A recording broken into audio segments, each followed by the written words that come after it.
Hey everyone, thanks for joining us for the Crosswalk Devotional Podcast. Over the years, our editorial team at crosswalk.com has written these devotionals, observing truths we see at the intersection of faith and life.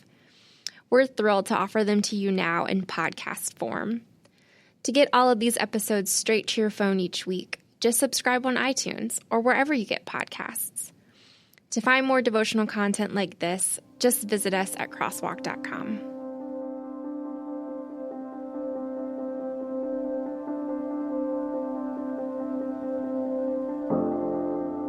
The Real Santa by Sarah Phillips. Read by Sean McAvoy. Romans 1:16. I am not ashamed of the gospel, because it is the power of God for the salvation of everyone who believes, first for the Jew, then for the Gentile. His eyes, how they twinkled, his dimples, how merry. His cheeks were like roses, his nose like a cherry. His droll little mouth was drawn up like a bow, and the beard of his chin was as white as the snow. From "'Twas the Night Before Christmas" by Clement Clark Moore. My dad used to take my sisters and me down to Miller and Rhodes for a visit with the real Santa Claus. The trip made for some of my favorite childhood memories. This Santa wasn't some ordinary mall Santa.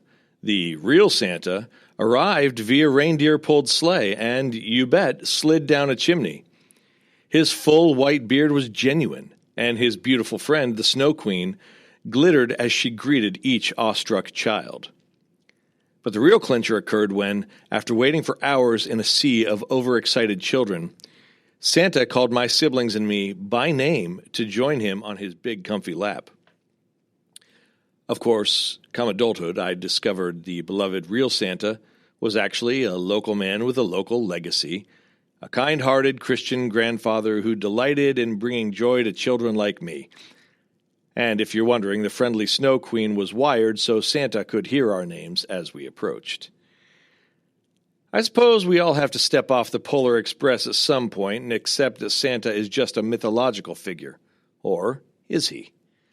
As it turns out, there really was a Santa Claus. He went by the less marketable title Bishop Nicholas of Myra. While he never wore a red suit, smoked a pipe, or slid down chimneys, his story actually has a lot to do with the true meaning of Christmas. Stories of the real Saint Nick. Researching the life of Saint Nicholas presents a challenge. He seems destined to be obscured by legend, even in the history books. But even if the facts are a bit murky, there are some things we know with relative certainty. We first encounter Nicholas as a compassionate young man in 4th century Asia Minor, modern-day Turkey. Both of his parents had passed away, leaving the grief-stricken youth a substantial inheritance. Nicholas decided the money would go to charity. It wasn't long after this decision that he encountered a family in need. The father had lost his daughter's dowries, and in those days this meant the 3 women had no hope for marriage. As a last resort, the father decided to sell them into prostitution. When Nicholas heard of the family's plight and the father's horrific solution, he did something very much in the spirit of Santa Claus. He secretly visited their home by night, throwing a bag of gold coins through the family's window. He repeated his covert act of charity 3 times, resulting in the marriages of all 3 sisters. During his 3rd visit, the father discovered his identity and expressed deep gratitude for his kindness. St. Nicholas went on to assist many others, often anonymously. His generous and creative commitment to the needy gave rise to many unconfirmed legends and miracles over the centuries, but one fact is known for certain. His virtue resulted in his appointment as Bishop of Myra. Defender of the Faith. Though less magical sounding, Nicholas's role as bishop gives us even greater reason to associate this saint with Christmas. That's because Nicholas's life unfolded during a pivotal era of Christendom. After years of terrible persecution, the rise of Roman Emperor Constantine in 313 AD brought legal acceptance of Christianity. Legend has it that Bishop Nicholas was among the many Christians who endured imprisonment and torture for the faith until Constantine freed him. But the joys of freedom were short-lived because the church faced a threat from within. A heresy called Arianism was spreading confusion among the faithful. Arianism, named after its promoter, Arius, denied Christianity's central doctrine of the Trinity by claiming that while Jesus was the Son of God, the Son was not one, united in essence, nature, or substance with the Father. In other words, Arius claimed that Jesus Christ was not the eternal Word made flesh, relegating him to a lesser status, a sort of secondary God. St. Nicholas was one of the defenders of the true gospel, clarifying Jesus' identity against Arius' confusing teachings. Some stories even claim Bishop Nicholas boldly confronted Arius at the historic Council of Nicaea, although there are no official records of Nicholas' presence at the council. Thanks to the devotion of Christians like St. Nicholas, St. Athanasius, and St. Gregory of Nyssa, Arianism eventually died out. But had it prevailed, we could not celebrate the true miracle of Christmas, the incarnation, the Word made flesh, realized in the birth of Jesus Christ. And without fully understanding Christmas, we ultimately would have lost the meaning of the cross, too. When did St. Nick become Santa Claus? When did St. Nick trade in the bishop's mitre for a fuzzy red hat? Not for a long time. Bishop Nicholas's generosity and devotion endeared him to the masses.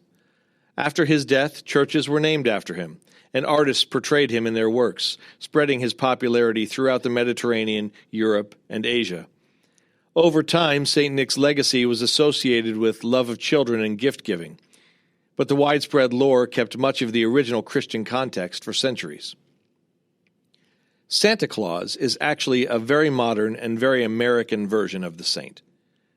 It wasn't until Dutch and German settlers brought their magic tales of Sankt Niklaus, German, and Sinterklaas, Dutch, to the New World that St. Nick began to look a little like Santa. From there, St. Nicholas still didn't take on his plump elfin appearance or slide down chimneys until the early 1800s, thanks to a satirical work called Knickerbocker's History of New York by Washington Irving.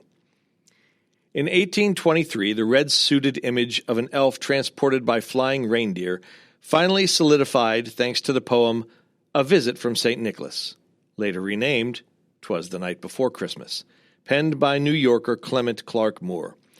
Popular culture and marketing by companies like Coca-Cola further ingrained the icon into American tradition. While 4th century Christians would not recognize the modern Santa, it's hard to imagine a better candidate for the job than a man who helped preserve the real meaning of Christmas. Bishop Nicholas exemplified the Christian life by giving his all to Christ and to those in need. Hopefully, in the midst of all the glittery commercialism surrounding our modern holiday celebrations, we'll be able to prepare for Christmas in a way that genuinely reflects the spirit of the real St. Nick. Intersecting faith and life.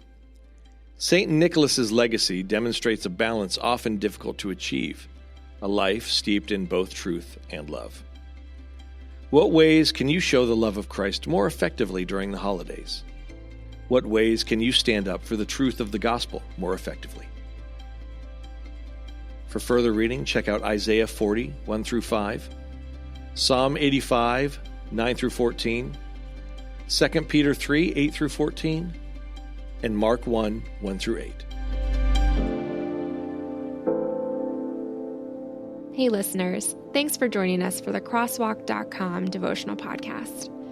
To get all of our episodes straight to your phone during the week, subscribe to this podcast on iTunes or wherever you listen to podcasts. To find more devotional content like this, head over to Crosswalk.com.